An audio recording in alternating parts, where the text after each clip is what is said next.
Hey guys, Collin Chi, certified nutritional consultant, numerologer, personal development dude at this point. Um, Today I want to talk about a very complicated, long subject. I want this to be a portrait of the introvert's world. So, there's two worlds out there in life and in here. There's two worlds, the inner world or the inner life, and the outer world and the outer life.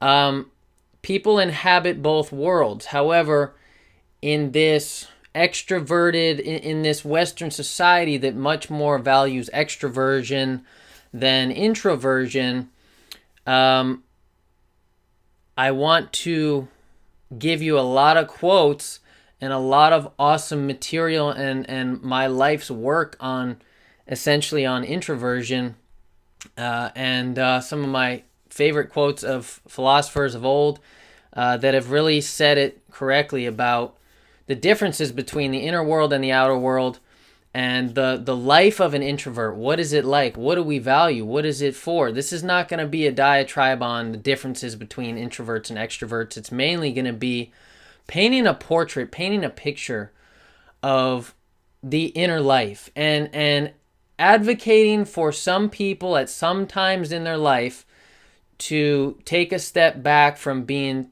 too extroverted and too social all the time and scattering their energy too much, and instead at some time in their life going alone, taking time alone to introspect and to live this inner life and cultivate this inner life and listen to their inner voices. This is often done by, and this isn't everybody's goal or task in life. Not everybody needs to be alone. Not everybody needs time alone. This is a relative video that is only going to apply to introverts, really. This is only going to apply to people such as myself. People that are Virgo, Sun, Pisces, Rising, Libra, Moon, which is what I am, named Collin, age 28, that live in Florida. This is, everything is relative, and this only applies to those type of people, to Collins out there that are age 28, because this is my truth. This is not necessarily everybody's truth, and I understand that. But I just want to paint this portrait, and hopefully other introverts will find so much fertile ground here to be amazed by, and such awesome quotes to revel in. So the inner world, it's often for the innovators, the introverts, the inventors, the people who are courting inspiration. Any of these in words, the individuals, these in words, inner world, introversion. That IN has the I in there. It has the N. Okay, the 5 and the 1. Okay, I'm going to talk about numerology and astrology in regard to this as well. But the artists, the seekers, the poets. These people are usually introverted. They are cultivating an inner life. They're the readers, the researchers, the philosophers, the psychologists, the people who find the world of thoughts and ideas far more interesting than the world of corn and money, as Emerson puts it, or the world of outer extroverted materialism and pleasure and entertainment and flashy things in front of our eyes, and just any of these outer world things, parties or partying or even relationships. A lot of people give their lives over to the job or the relationship and leave no time for themselves, for their self at the end of the day, to cultivate any kind of inner life. And the inner becomes the outer. Without the inner life, the social interacting is pretty pointless. It's all just nonsense. There's no soul in it if you haven't really cultivated a soul by reading, by being inspired, by making art pieces, by doing all these things that really feed your mind and feed the life of mind, living a life of mind. This is for the people who their destiny is mind. Their destiny is the mind. This is the things that they find fascinating. The geniuses, the intellectuals, the spiritual people, the metaphysicians, the dreamers, So this is the portrait of the inner world: dreams, thoughts, books, ideas, inspiration. Like I said, work. People who are working on stuff, soul work, the soul man, the man of the inner world. The men of language and the men of letters, the people that find language and words very fascinating, because the inner life is a life of language and a life of, thoughts and ideas, which are words that we're speaking to ourselves in our own heads. So we often have this reverence for language and this reverence for words that very much is very, very important to us, because the words give us power to create. The words give us power to redefine reality how we see fit, to re-examine our own definitions, to reflect any of these words, taking time alone to reflect, to journal. The journalers, this is for the journalers, this is for the writers, the idealistic people. The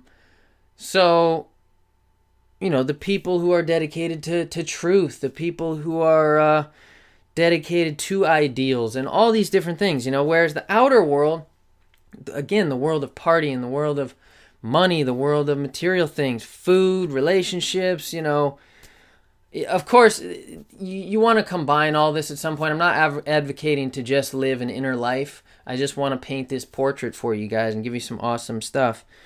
The world of entertainment, alcohol, watching football, whatever social activities, the social society culture, the crap culture in America that we live in, that's just TV and nonsense, and very superficial relating to each other. I prefer to relate from interiors. The marriages of the world are all broken up, but all associate in the interior world, Emerson said. So let me start this. Let me kick this off with another quote here. Start rattling off some quotes and go deeper and deeper into this stuff. Okay. The first quote I want to say is, all that the world admires comes from within. Okay, that's Emerson. I'm going to be talking a lot about Emerson, and I'm going to be drawing on other people too. Yes, again, the inventors, the people that change the world, are often introverted. Isaac Newton or any of the Michelangelo, any of the people that needed time alone in order to create and invent and come to new discoveries. They were workers. They were working on this stuff. And then they may have hired Steve Jobs. They may have hired some, or Bill Gates or whoever. They may have hired some extroverted face to put on their new discovery and their new invention. Like in Steve Jobs' case, nobody knew about his role. They only knew about the face of, his companies and things. And so, yeah,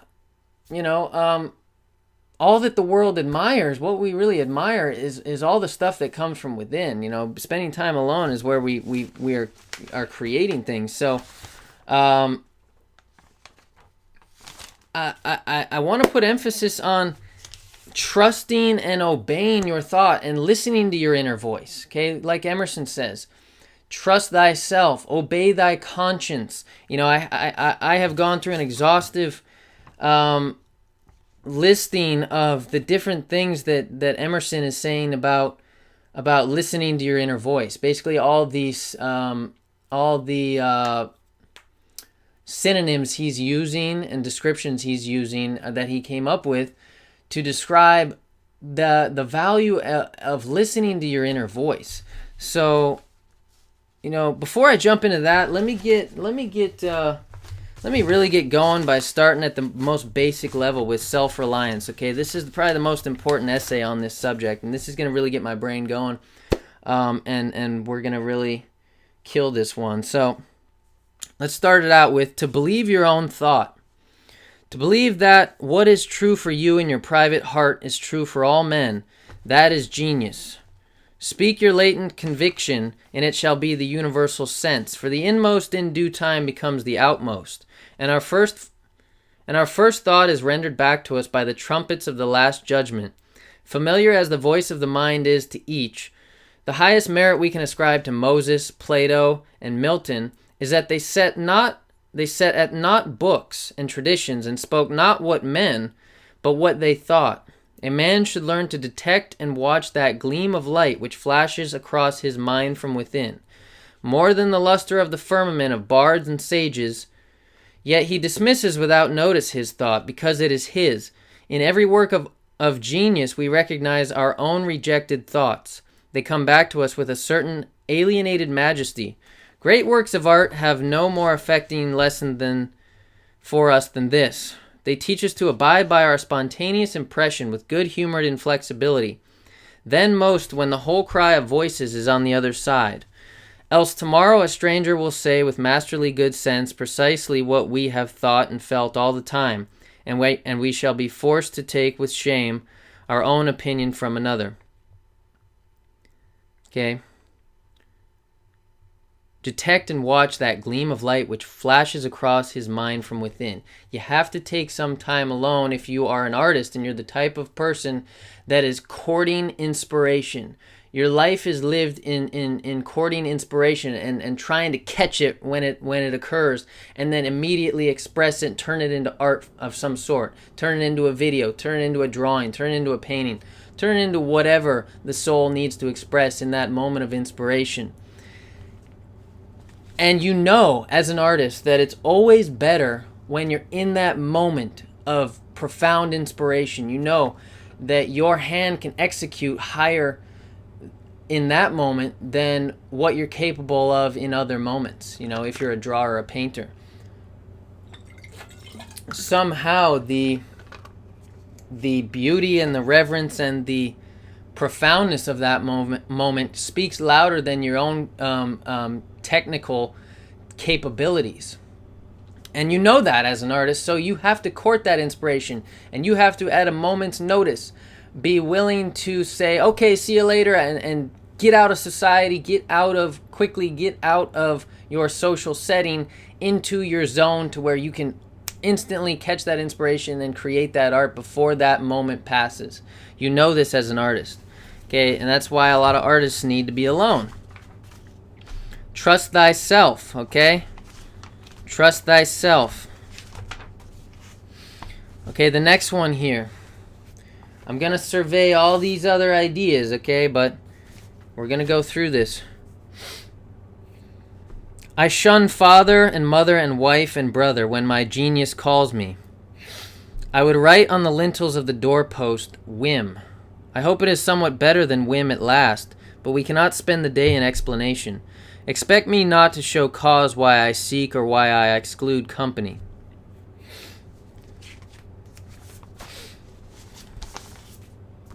Okay. Next one.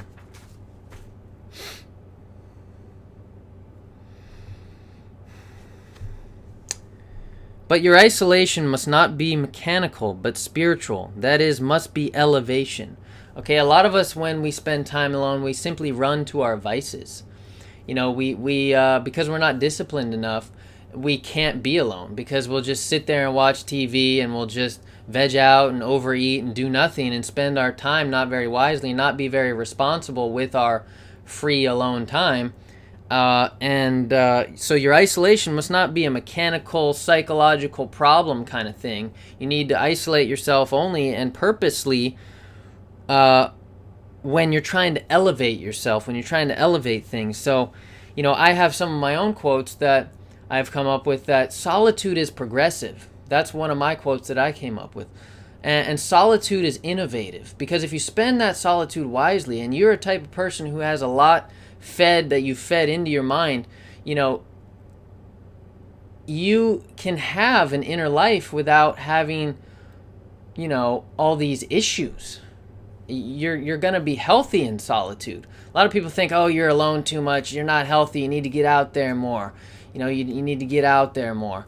And I would say, yeah, but no, not if you have enough going on in your inner life, within yourself. Not if you have enough inspiration and ideas and creativity and a form of expression to let all this stuff out of you. A lot of people haven't really.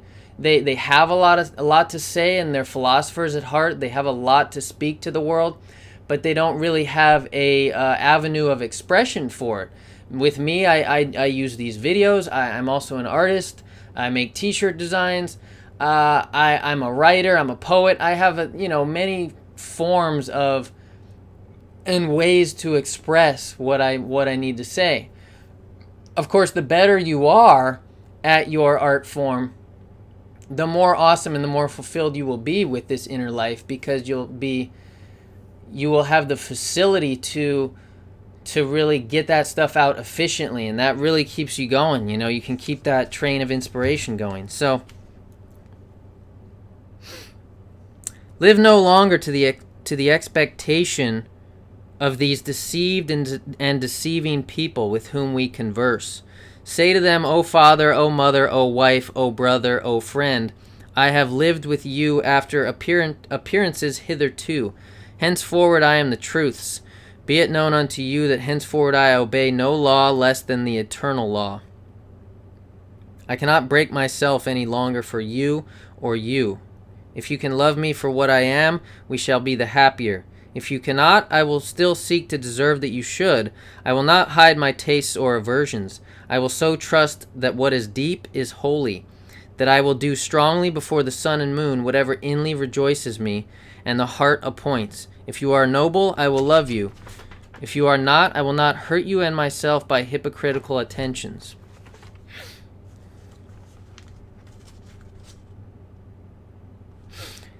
Thus all concentrates, let us not rove. Let us sit at home with the cause. Let us stun and astonish the intruding rabble of men and books and institutions by a simple declaration of the divine fact.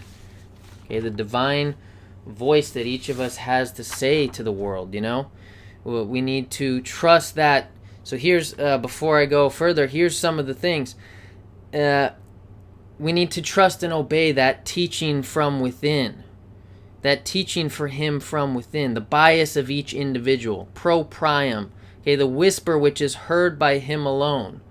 Okay, it's interesting, the bias, right? We think bias, we think in such scientific terms that bias is bad and the subjective is bad, and in our Western programmed scientifically biased attitudes, we think that our own subjective and our own biased opinion is worthless, and we have to be objective and scientific. And Emerson would say the opposite, that you alone are the knower of truth, and you need to speak your truth, speak your latent conviction, and it shall be the universal sense.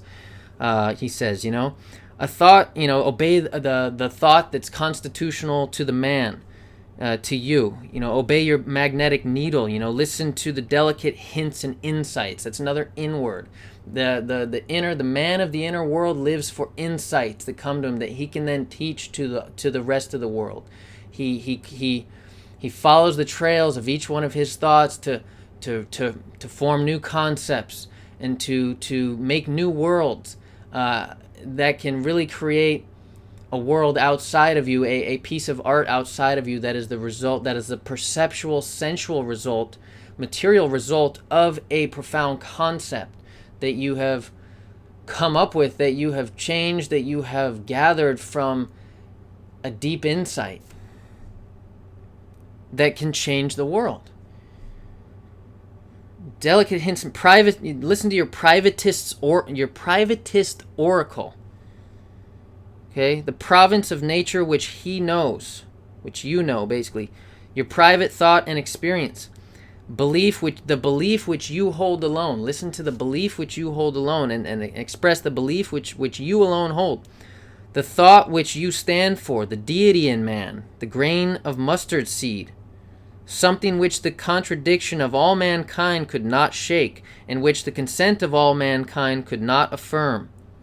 That counsel which is open to you in happy solitude, an inward leader. Listen to that daemon. That's an old school instead of demon. It's look it up. Genius. Listen to your inner genius. The best counsel, your native bias. Okay, the work for which you were inwardly formed. Listen to it and cultivate it and gather it and express it and utilize it. Because you need to honor yourself. Okay? And again, this is not for everybody.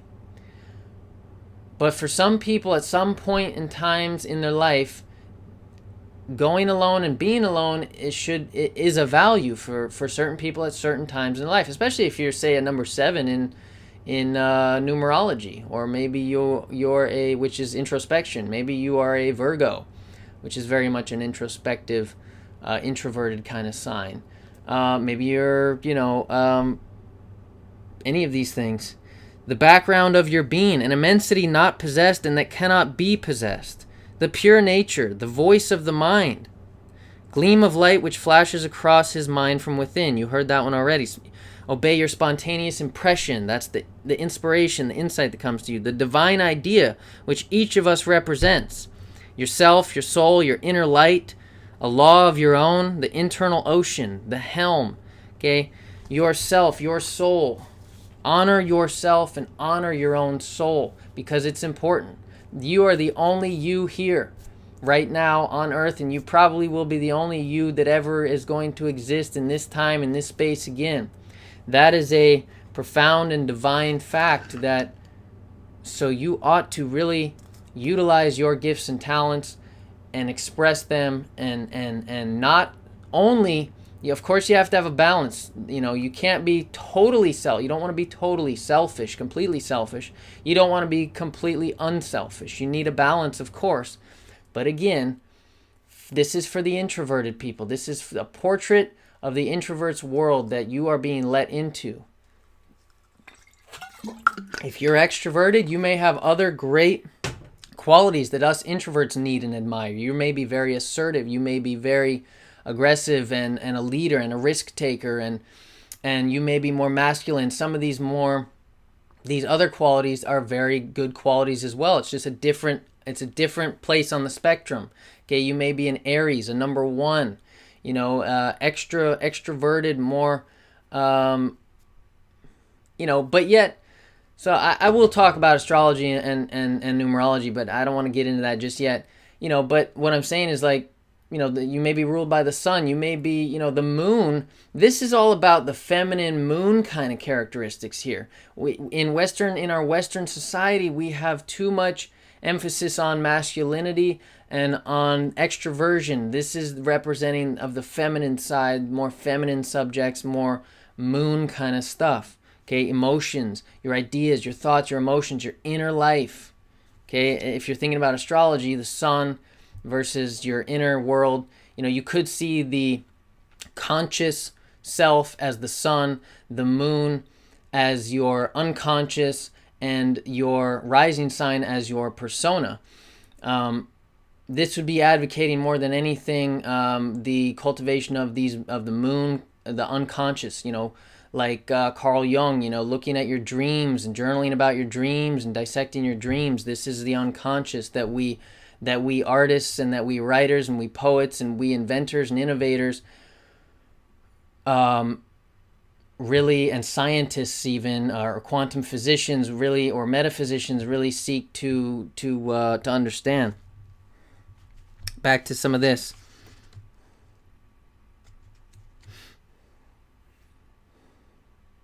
He who travels to be amused or to get somewhat which he does not carry travels away from himself and grows old, even in youth, among old things. So a lot of us are living for entertainment and going out, seeking outside of ourselves for fulfillment and fun and entertainment and pleasure. This is a different world than what the introvert lives for. That's the extrovert outer world. They want quick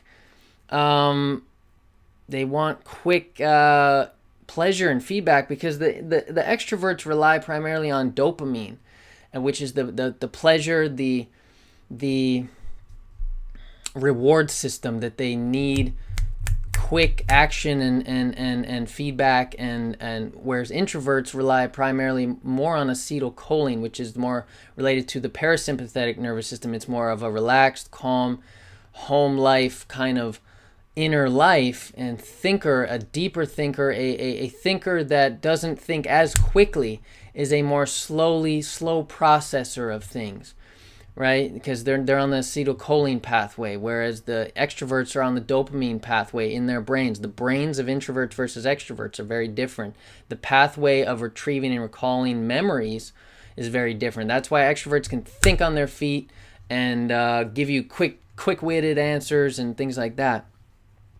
But if you can't always seek outside yourself. It's going to be a shallow, superficial fun versus a deep, lasting happiness and fulfillment that may be more achieved if you are an extrovert and if you try to be a little more disciplined to cultivate some of these more introverted ideas.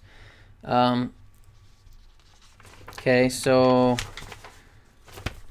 that is interesting. Let me talk about real quick greatness. That was Self-Reliance by Emerson. I'm going to give you a few quotes from Greatness by Emerson as well. It's another essay. This is a great one. Self-respect is the early form in which greatness appears. Listening and obeying thyself, obeying thy conscience, obeying that inner voice that's coming to you, that you can create so much from. You know, it is an important voice. You have to have confidence and belief and faith in yourself, and you can't have such low self-esteem that you just disregard all your thoughts and all your important ideas. And, you know, everybody to some degree has ideas for new inventions or new creations that they've never heard of, but it's just a passing whim. They don't really care about it or think too much about it. It just passes them by. And meanwhile, that could have been an amazing thing that they could have cultivated and developed into something amazing that changed the world. If they had the discipline and if they had the faith and belief in themselves that their thoughts were important. You have to believe in yourself.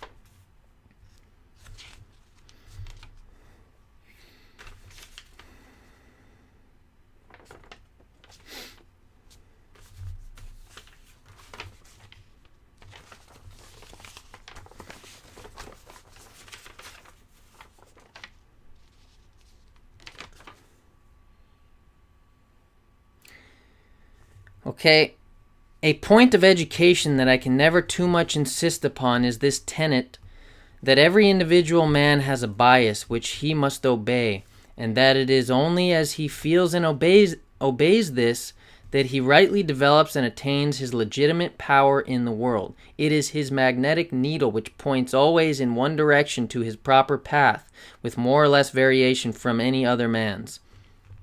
He is never happy nor strong until he finds it, keeps it, learns to be at home with himself, learns to watch the delicate hints and insights that come to him, and to have the entire assurance of his own mind. And in this self-respect, or hearkening to the privatist oracle, he consults his ease, I may say, or need never be at a loss. Okay?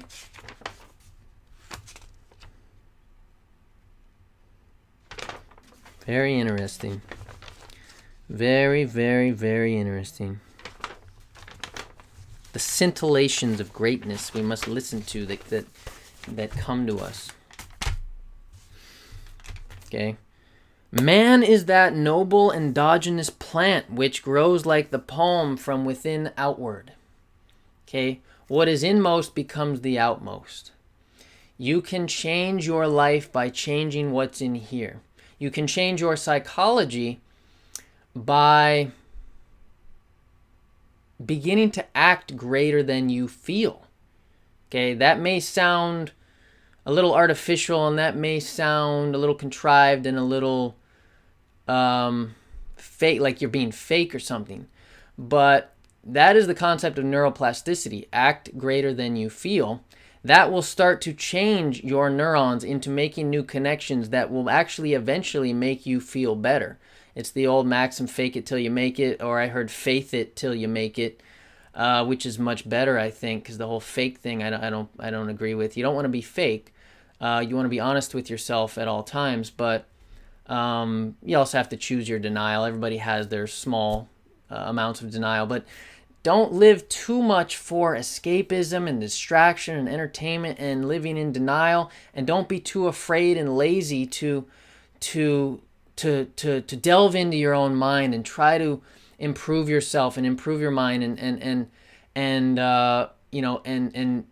through neuroplasticity and good quotes and good thoughts to improve yourself and make yourself anew. And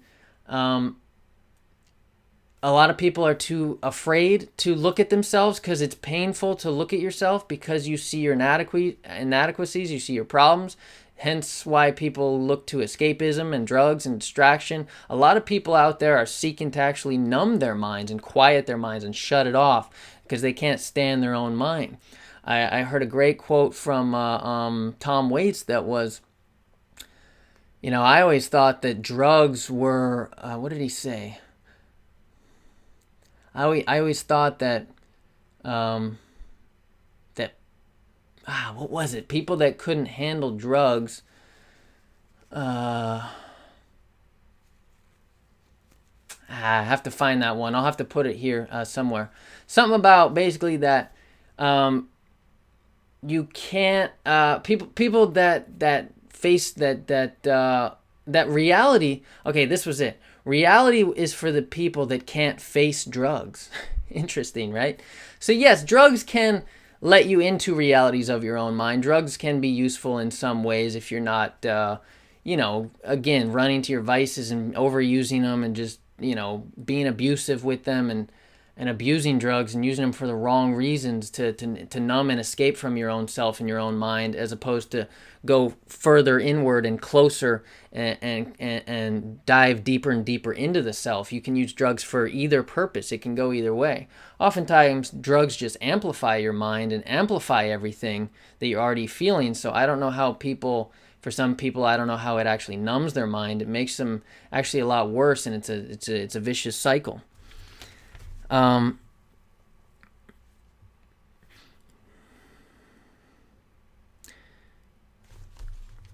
The biography of Plato is interior. Let me read a little from Representative Men. Actually, before I do that, let me read a little bit, since this came up first, from Friendship from Emerson, okay? Then, though I prize my friends, I cannot afford to talk with them and study their visions, lest I lose my own. It would indeed give me a certain household joy to quit this lofty seeking, this spiritual astronomy or search of stars, and come down to warm sympathies with you. But then I know well I shall mourn always the vanishing of my mighty gods. It is true, next week I shall have languid moods, when I can well afford to occupy myself with foreign objects. Then I shall regret the lost literature of your mind, and wish you were by my side again. But if you come, perhaps you will fill my mind only with new visions, not with yourself, but with your lusters, and I shall not be able any more than now to converse with you.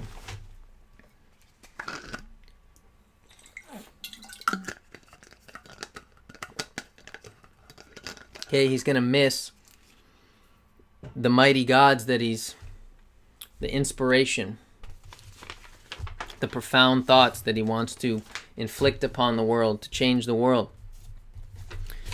He will always miss that search of that spiritual astronomy, that search of stars. And I also, it's important to have self-awareness and to know yourself, because you can just, there's so much, you're such a rich person, but you don't know it because you haven't really taken the time to study yourself. For me, being an introvert and liking and loving the world of ideas and the world, I live in the world of ideas more than anything. I find them fascinating. In this world, if people would study themselves more, the introverts could have so many more conversations about all this introverted stuff, because in society it's hard to talk about all this stuff because it's not really valued. It's kind of taboo, and it's too feminine for a too hardcore chauvinistic masculine type of people that you're often around. That the sexism we have in society, and every man has to be masculine and can't have feelings and all this stuff. The feelings are too touchy and iffy. And you don't want it does suck also to be with that around that kind of person that is so touchy-feely with their and so revealing of all their inner little problems and thoughts. That can get very just that's not always that great to hang out with that person either. That's too much introverted. You have to have the balance. You have to have the extraversion and the introversion.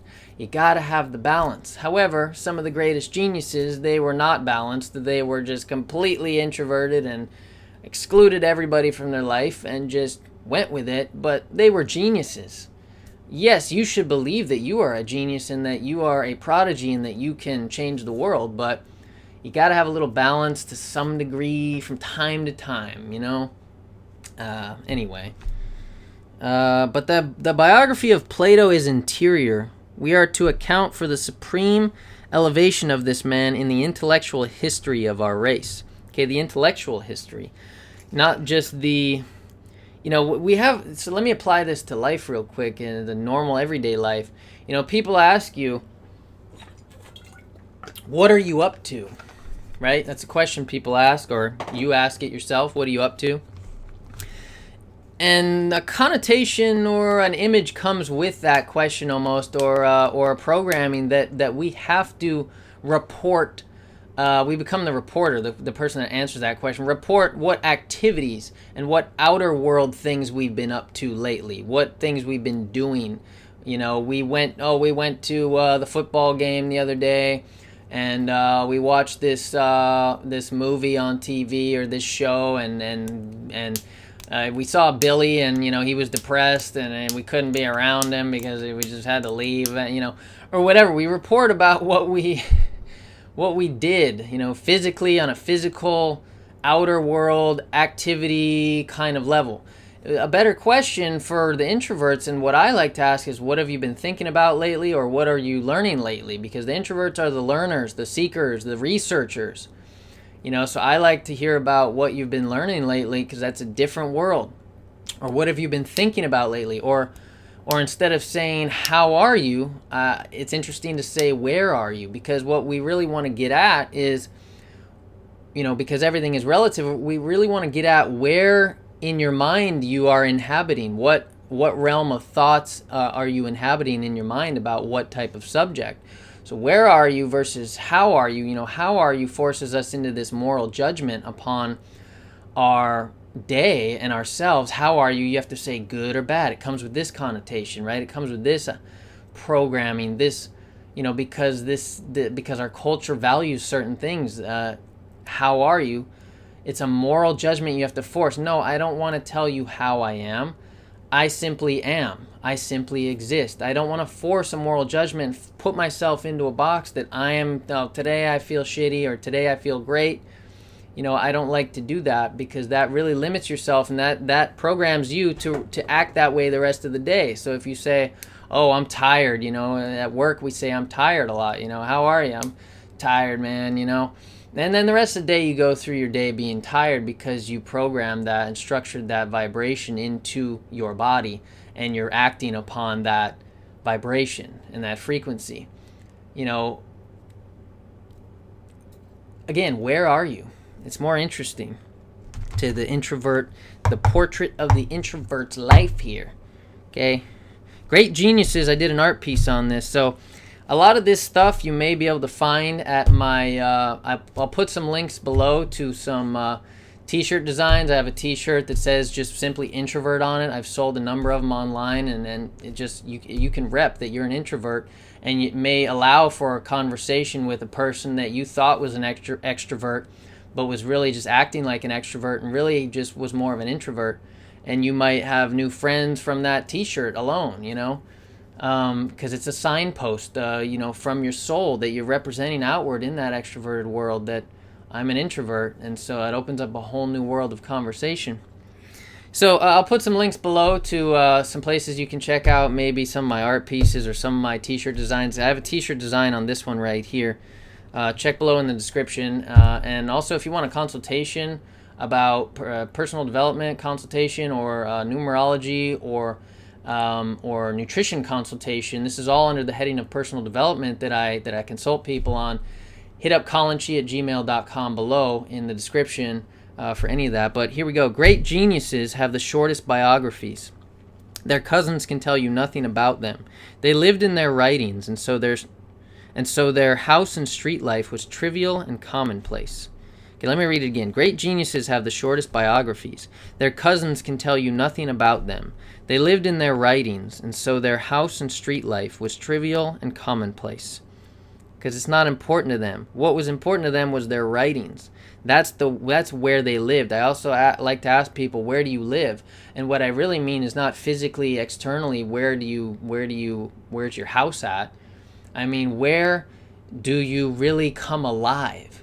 Where do you find the most fulfillment? What makes you feel better than anything else in life? Where do you live? I live in the world of ideas, in the world of art, in the world of nutrition. I live in the world of inspiration. I live in the world of writing. I live in the world of thought, okay? This is where we live as introverts.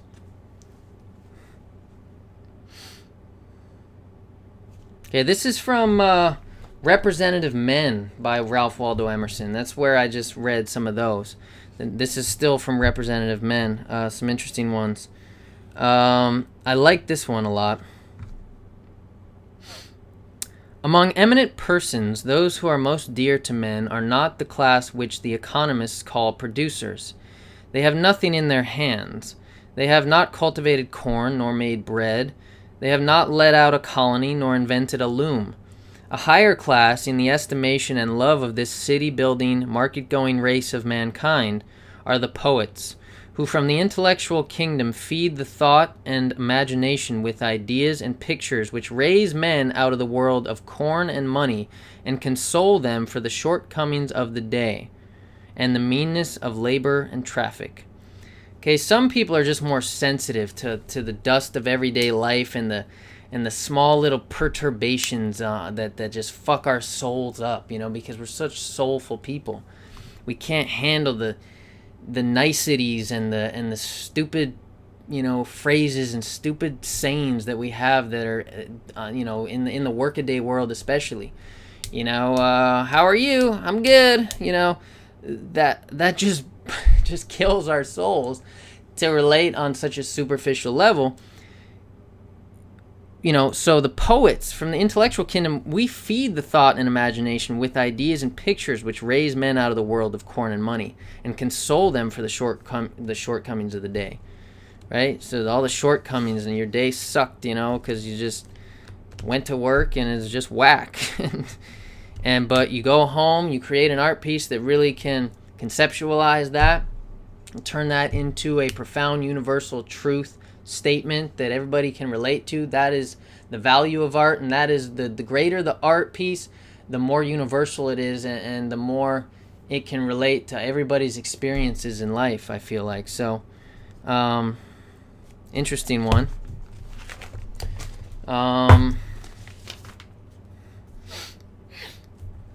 Let's see what else we got.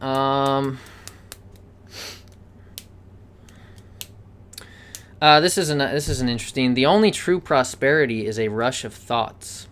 Okay, that's an Emerson quote. I actually like more. The only true prosperity is a rush of ideas.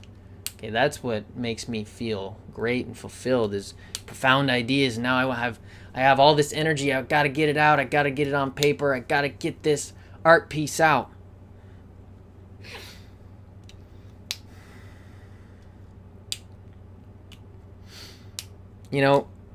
Honor your creative side. I think we're all creators to some degree, and a lot of us simply don't take the, for me, for instance, I'm not a great artist at my technical skill with my hand, yet my skill is courting that profound inspiration and those deep thoughts that make me so amazed about the profundity of those thoughts that somehow, like I said, my hand can execute much higher than it really can. So that's why I always tell people I'm a horrible artist. I suck. I'm terrible.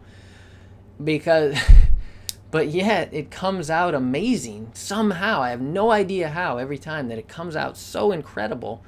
I don't expect it because I know I'm not a good artist. But this is what holds people back. People think to themselves that talent is born and that talent cannot be, they don't realize that talent is practice. You have to practice a shitload before you become great. Talent is not born. Talent is a myth. I have a t-shirt on that you can check. Check the links below. Talent is a myth. Some people have a slightly more advantage on a slightly more natural ability and talent. However, they still had to practice very, very hard to become the great pianist or the great whatever that they are. Talent is not born. You need to realize that you just need to be disciplined and practice more to get really good. You might have way more imagination and more great thoughts and ideas about what to create than I do. But simply because you're lazy or because you don't believe in yourself or you're fearful or you're just living that outer life only and you don't take the time alone, you don't take the time alone to do it, you never came up with that art. Meanwhile, I'm not a great artist, but yet I come up with some art. It's weird. I mean, I'm just saying, you guys could be great artists. All of you. Not that that's all everybody's value wants to be a great artist. I just am obsessed with creating and being an artist. And, I think about artist in a very expanded definition of the word. I think of this as art right now, me doing a talk to you.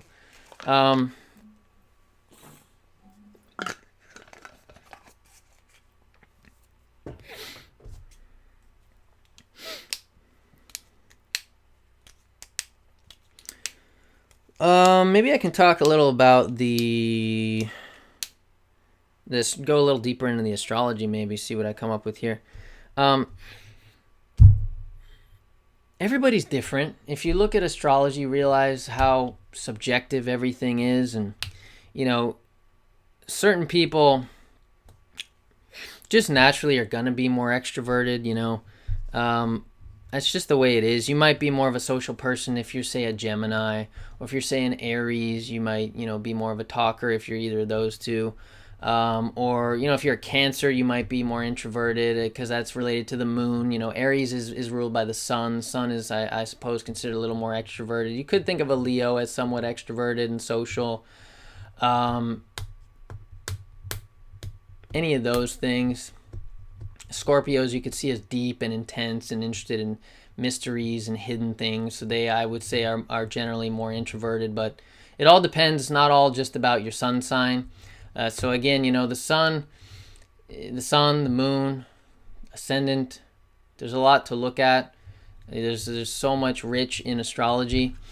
Again, in numerology, number 1 is related to the self and the ego. So I find it interesting that, this all brings in the conversation of selfishness versus unselfishness and things. And, some areas might be, which the first house you could consider the self or the ego, even though the 10th house you can also think about as ego. Ego is Latin for self, okay? We're talking about the self essentially here, the inner world, the inner self. An Aries might actually be more unselfish eventually in their life due to the fact that they are originally selfish. And then as time goes on, they go the other direction to balance their life out and balance their personality and their soul and their self out. Even though naturally they might be associated with a more selfish type of personality. Whereas a Virgo could be naturally service to mankind. That house that rules Virgo is more about service to others and things. And yet they could actually be more self-going. They could have started life very unselfish, and then they could eventually progress towards a more selfish kind of way of being, which don't take the connotations of these words. Selfish, think about it in an expanded definition of the word selfish. Don't think of it as you're egotistical or you're just, don't think about the negative connotation of being selfish. Just think about living in honoring, in obeyance and honoring of the self, rather than being, conceited and whatever. So a Virgo, even though they're the house of service, they may they may have a maturity number, let's say in numerology, that's number 1, which is the self. So they could, as they mature, realize that they need to really cultivate and culture a self, because they really essentially have none, and they're all about service and serving other people. They may realize that eventually they need to find balance, so they need to go towards that number 1 Aries kind of energy, or they may even have their North Node may be Aries, or they may have some other aspect that's making them, some Mars aspect that's making them go towards Aries type tendencies. And for Virgos, especially, Mercury rules Virgo. So Mercury, the planet itself, has very thin skin, has a thin crust. Virgos can sometimes have very thin skin naturally, and the planet itself has a very thin crust. It's almost all core. It's like 80 or 90% core, and then just a very thin crust on the planet Mercury itself. And to me, that Virgos and the planet Mercury does not have a whole lot of protection and an ego. They have almost no ego, to where that can be problematic for them, because it's very difficult to survive in society without a strong ego, to go, to assert yourself and things. So it's very difficult if you don't have enough of an ego in life, in regular society living. So because they can lack ego so much, they may actually realize, okay, I gotta develop a self. I gotta really become a self. I gotta become something. I gotta find myself and create myself. I gotta create a self. I gotta create a ego. In order to balance this, because I have too much. I'm too exposed. I'm too much of an inner person that's exposed. I have thin skin. It's difficult to get through life that way, because you're going to be very easily hurt without adequate protection. So you may build this self, this ego, this number 1 kind of, this extroverted. You may have to practice and work to be more extroverted, to keep, so this is the thing. You could see an Aries as selfish or very unselfish. It could really go either way. You could see a Virgo as selfish or very unselfish, depending on where they're going towards to balance their own nature and work on themselves, So very interesting, the don't judge a book by its cover, because the most selfish appearing person might actually be the most unselfish person you've ever met. It's very interesting what happens to people in life. It's a strange life that we live. Mind thy affairs, says the spirit. Coxcomb, would you meddle with the skies or with other people? Interesting. Coxcomb, that's a bird. They're talking about, would you meddle with the skies or with other people? You belong in the sky. You're a bird, Mind thy affairs, says the spirit. Interesting Emerson quote. This is an interesting one. Those constitutions which can bear in open day the rough dealing of the world must be of that mean and average structure. Mean, he's using, the other definition of mean is average. Okay, so he's using the word mean as to mean average, not to mean, a mean person. Those constitutions which can bear in open day the rough dealing of the world must be of that mean and average structure, such as iron and salt, atmospheric air and water. But there are metals like potassium and sodium, which, to be kept pure, must be kept under naphtha. Okay, so for some people who don't have a strong enough ego, who don't have enough protection around their own core, they are going to be more in need of solitude, because they feel drained from the superficial societal party interactions and nonsense that they live through. Okay, they need to go back to their cave, because that's where they recharge their batteries. Okay, this is the introvert kind of stuff too. They find energy. They find their energy in solitude, whereas other people, extroverts, get their energy from being around people constantly and talking constantly, motor mouths. Number 3, say, maybe in numerology, can be more of a motor mouth and might be more social than the average number. Number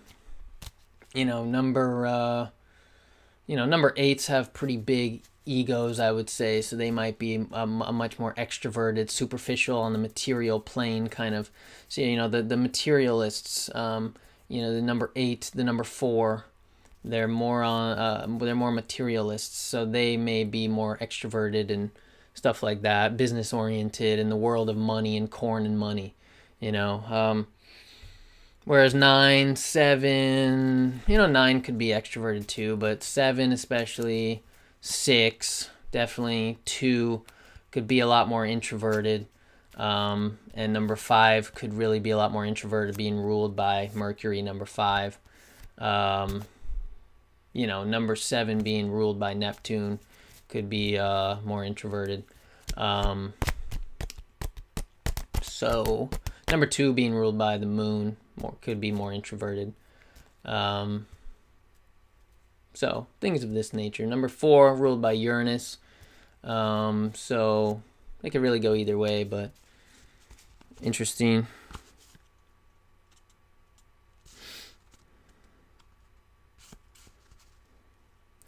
Everybody's running around looking for the inner heat. We're all looking outside of ourselves for fulfillment, when it really all, happiness is an inside job. And if we can make ourselves happy, then we can allow so much more happiness from other people to come in also. And we cannot fuck up relationships by looking to our relationship and looking to others for our happiness and our fulfillment. We must create it ourselves and not be looking to other people. Otherwise, we create a lot of problems. Let me see. I should be almost done, but I probably have some more here. The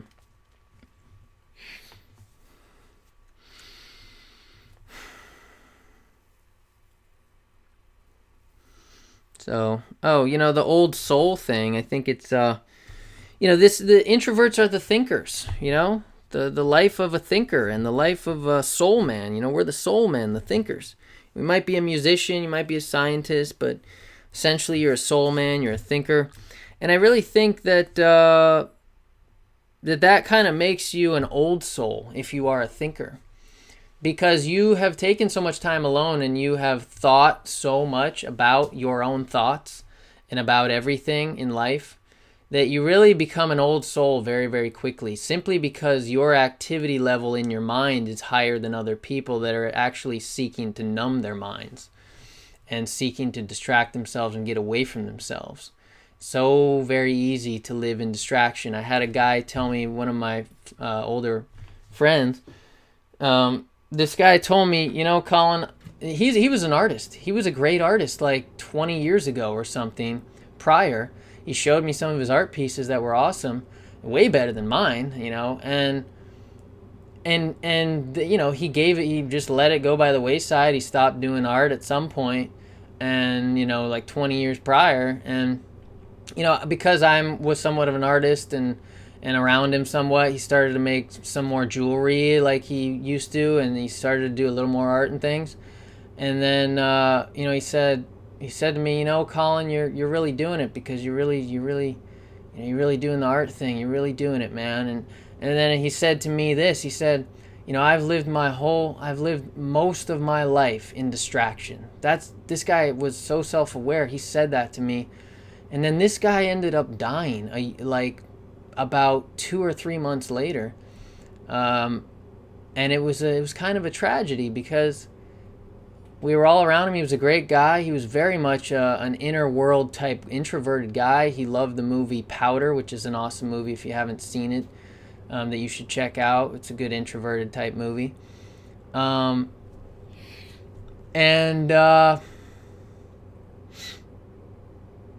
that's what he said to me. I've lived most of my life in distraction, and he never quite had the discipline. Maybe he's just a little more sensual. You could be a Taurus, maybe you're a little more sensual, and you're drawn away from that higher calling just by the sensual pleasures of the earth and of sex or food or whatever, and television or laziness and all that, and you end up, it's very difficult. You got to have a lot of discipline. It's very hard to make the time and make the space, the mental space, to be alone and to make it happen, because there's so many obligations outside of you, and there's so much pressure to be social at all times. And most of our jobs are very social, very very much, so much pressure, and you have to turn down a lot of people. It makes it very hard to get through life. To be the guy that's got to turn everybody down, then you're like, the downer or whatever. But I just found that interesting and somewhat sad, but revealing.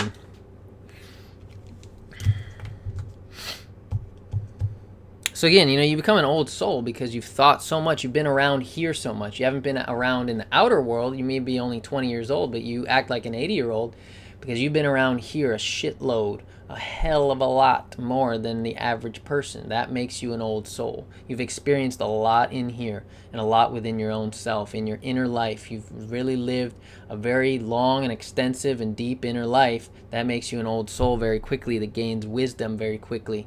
However, of course, you got to have some experiences. You got to have some outer life too. You can't just live in your own mind completely and be an insane freakazoid. You got to have some balance, but it also depends on what chakra are you at. What astrology sign are you? What do you value? What chakra are you living at? What frequency are you vibrating at? You might be living from the base chakra versus the throat chakra or something. And that's not to say that that's bad. You have your own path in life. Everybody lives at a different chakra. Ideally, you want to develop a little bit of each chakra to become a more complete, individuated, and versatile, adaptable person. But everybody has their, and to some degree, we can't do anything about our plight in life and our fate. But yet, to some degree, we have free will. Depends on what your belief system is. But anyway, let me talk about something, an art piece I did and a concept I had. It's a beautiful day inside. This is interesting about the introverted world, because I was sitting at Barnes & Noble one day. This was probably about 5 or 6 years ago. And I just across the way saw a woman studying. And instantly, I wasn't thinking about the woman's sexual attraction or physicality or anything. I just saw her studying, and I was like, you know what? That is beautiful right there. The fact that she's sitting there disciplined, that's an inner beauty. That is a beauty that's not skin deep. The fact that she's showing that she is disciplined, that is a virtue. Virtue is what the ancients defined as beauty. What is virtuous is beautiful. She's disciplined because it's an awesome, nice day outside, right? And I felt this within me too, because I feel this all the time. I'm like, such a nice day outside, and I'd like to go out and feel the pleasures of the sunshine on my skin, because I've been living in air conditioning for the past week at work all day. And yeah, I want to get outside. I want to go to the beach, and I want to go experience that warm sun and the it's a sensual pleasure that you're looking for. I want to go for a walk out there and get some fresh air. And yeah, I do, because I've been cooped up and I want to explode. However, I remind myself, no, I got to be disciplined. I really want to work on this next talk that I'm going to do, because it's like, it's going to fulfill me more than this temporary sensual pleasure of the sun shining on me. And going out and having this temporary fix of going outside.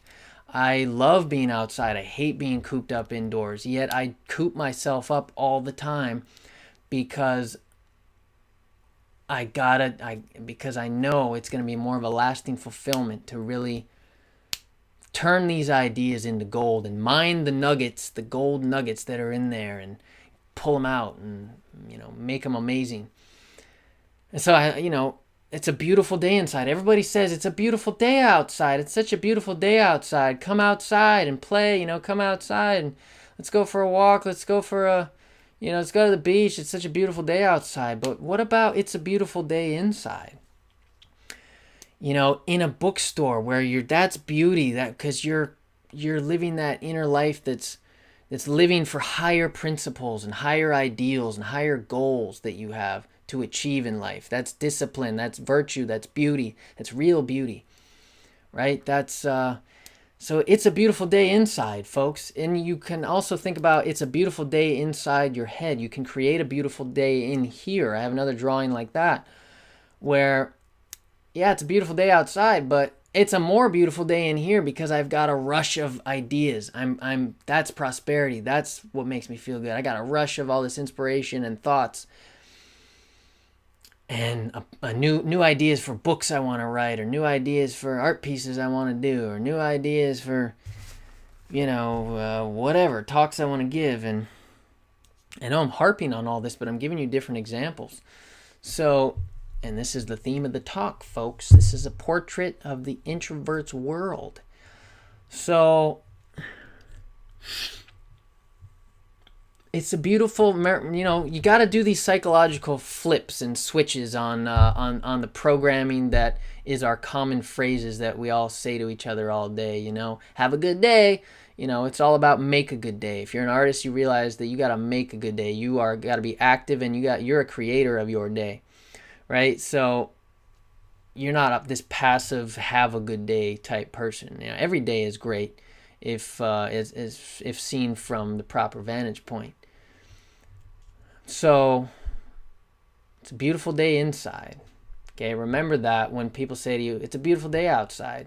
Think that to yourself, that it's more beautiful to stay in, be disciplined, work towards your dreams, work towards your goals. That's going to give you a more lasting happiness and fulfillment than that temporary pleasure.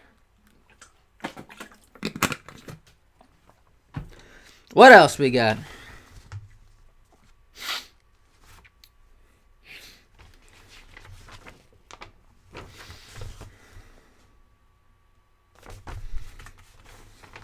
This is for the intellectuals here, folks. Seen in the light of thought, the world is always phenomenal. Good quote.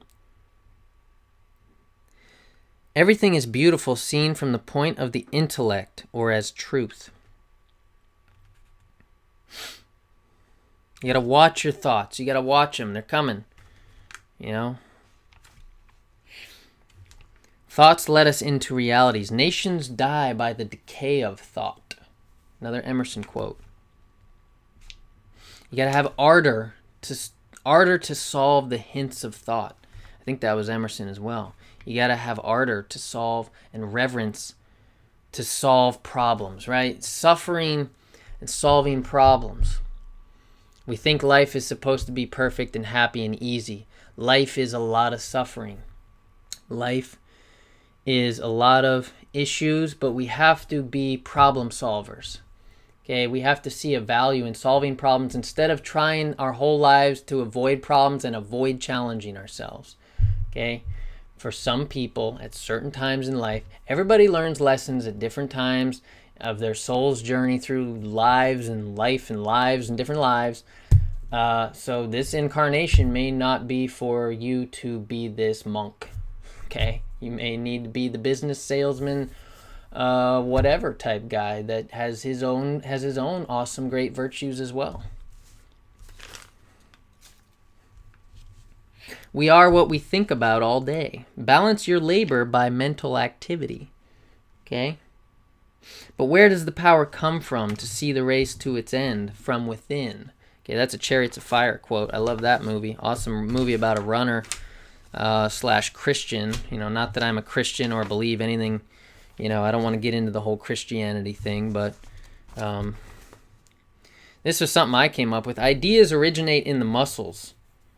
Okay, that was a quote that I came up with because, I think that you also have to get moving sometimes too to really get your ideas flowing. You gotta break up that inner world sometimes, and you do gotta get outside, and you do gotta get out and go socialize, and because that can be inspiration too. You can draw inspiration from those, the perturbations of the societal interactions. That can be a great source of inspiration. Where do the good people go? Jack Johnson's song, right? Where do the good people go? And my answer is they go home alone. And after that, they become great. That's my answer, because that's why, it's hard to find a lot of great people out and about, because a lot of the good ones, the thinkers, they're at home like me, doing stuff like this. So you might be more of an internet world freaking type dude, which I'm, I got a good balance, but this is interesting. Thought becomes act, becomes habit, becomes character, becomes destiny. So at the very foundation, you need to be aware of your thoughts and make sure that they're not destroying you and self-berating you into this lonely, horrible, destructive tendency kind of existence. So you need to understand that from the very basic, thoughts are what become your outward manifestation. What you think is what you become, and what you think is what you draw to you. Quantum physics, law of attraction. So you have to cultivate a garden in there and have a healthy inner world if you want a healthy outer world. And if you want to conquer the outer world, you got to conquer the inner world.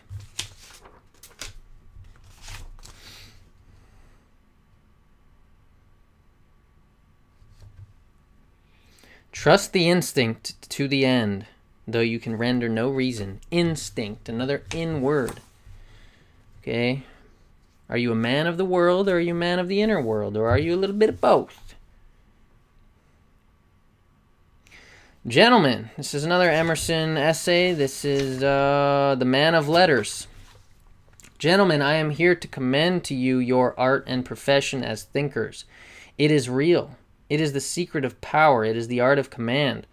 All superiority is this, or related to this. All that the world admires comes from within. Thought makes us men, ranks us, distributes society, distributes the work of the world, is the prolific source of all arts, of all wealth, of all delight, of all grandeur. Men are as they believe. Men are as they think. Okay? Some people say, no, you got to get out there and you got to experience life. It's all about experience. The people that, are all about experience versus intuition. This is a philosophical kind of division. The realists, or the people that say it's all about experience. What about all the experience in here? You can't just avoid that either. You got to have both. You got to have a lot of outer experiences. You got to have a lot of inner experiences. The appeal to experience versus the appeal to your own intuition. Sometimes intuition can let us into realities faster and better than experience, or sometimes it's vice versa. It is important to have a lot of experiences and to experiment a lot in life, and to figure out who you are. So, I think that's just about everything. Let me make sure there's nothing else I got to say here.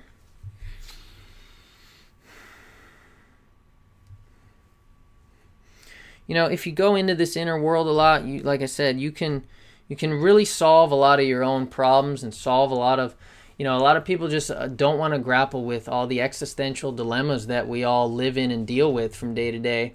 They don't want to process and have to think the big thoughts, and they don't think themselves capable anyway, and they don't think they can contribute anything to it because we're secondhand people, they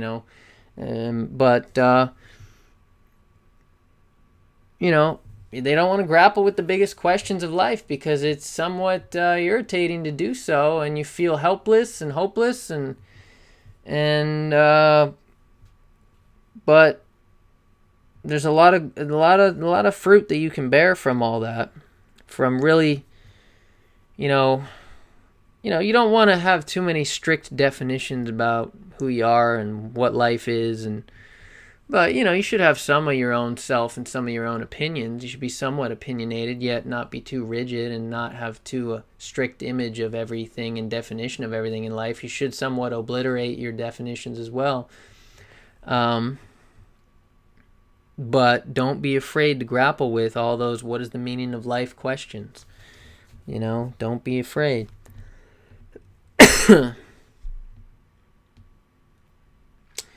So, the introvert is the breaker down of connotations. The introvert is interested in words and connotations because our language creates our reality. The universe is made of language. Terence McKenna quote. Very interesting to have reverence for language and like ancient cultures, they won't even say a certain word. It's like, oh no, don't say that. It's like in certain cultures you can't say something. It's considered evil, or it's considered, no, you're gonna bring upon evil to you if you utter that.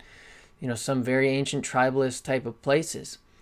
They have a high reverence for what they speak because they realize what they speak might actually come true. Be careful what you wish for, right? So the introverts realize these things. They think about the law of attraction, quantum physics, and the universe, and black holes, and whatever.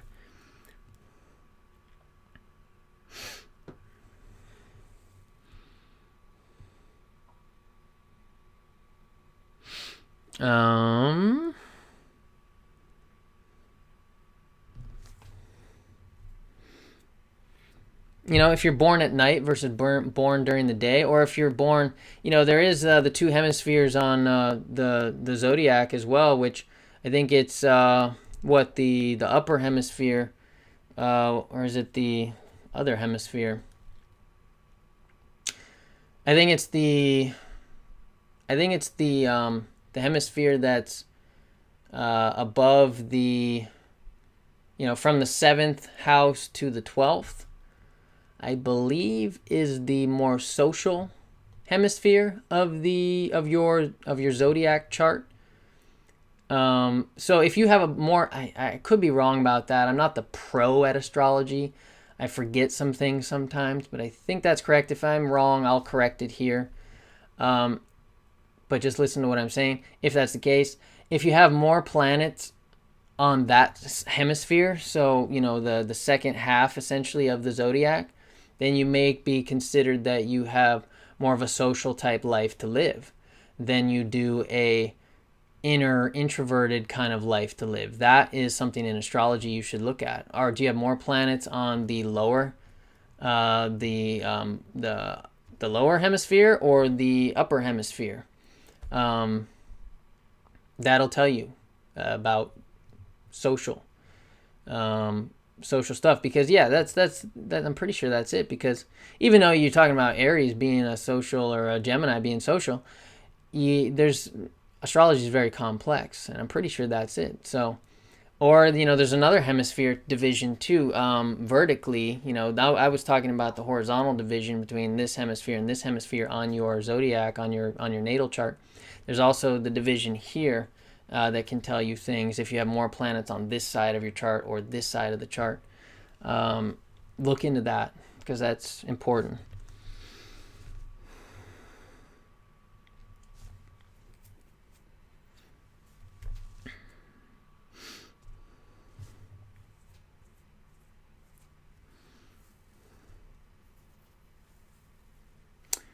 I think that's enough, folks. So again, a quick sum up portrait of the inner world. The truth seekers, the researchers, this is all the inner world, the introverted people, the thoughts, ideas, artists, the geniuses, books, readers, inventors, innovators, insights, spiritualism, intellectualism, the great men of antiquity, the philosophers, the psychologists, saints are often on this side, your conscience, your mind, a life of mind, being positive. Some of this is, some of these values we have as people that are introverted. The soul, your emotions, your feelings, your inspiration, quotes, journaling, writing, poetry, art, dreams. This can all be considered the portrait of the introvert, whereas that outer world, you could, I hate to make these divisions because it sucks to divide people, but this is just in an attempt to paint this portrait. That's what I have to do here. So You could think about, the materialists on the outer, the extroverted, money, pleasure, food, drugs, alcohol, sex, relationships. I mean, relationships should be a combination of inner and outer. But, the outer world of superficiality and socializing and talking a lot and the talkers versus the thinkers. Again, I hate to put people into these categories. Everybody's a combination of both. Nobody's only an introvert or only an extrovert. Everybody's a little bit of both, but you might slightly appreciate and value and like a certain side, maybe a little more. I don't want to create division here, but this has been the portrait of an introvert's world. Collin Chi, certified nutritional consultant. Again, if you'd like to check out any of the t-shirt designs I have that you can buy on websites to, about any of this stuff, check the links in the description below. Hit me up at collinchi@gmail.com if you want a consultation about nutrition. I'm the guru of nutrition. It's my special subject. That's my best subject. If you would like a consultation on numerology, I can tell you your life path, your destiny number, your personality number, your soul urge number. There's a lot of numbers. I do charts for people. I can do a consultation. Hit me up at collinchi@gmail.com. And or if you'd like personal development, life coaching, I can help you with that as well. So, as always, I hope you enjoyed it. Collin Chi, certified nutritional consultant, numerologer, personal developer. Rise, folks.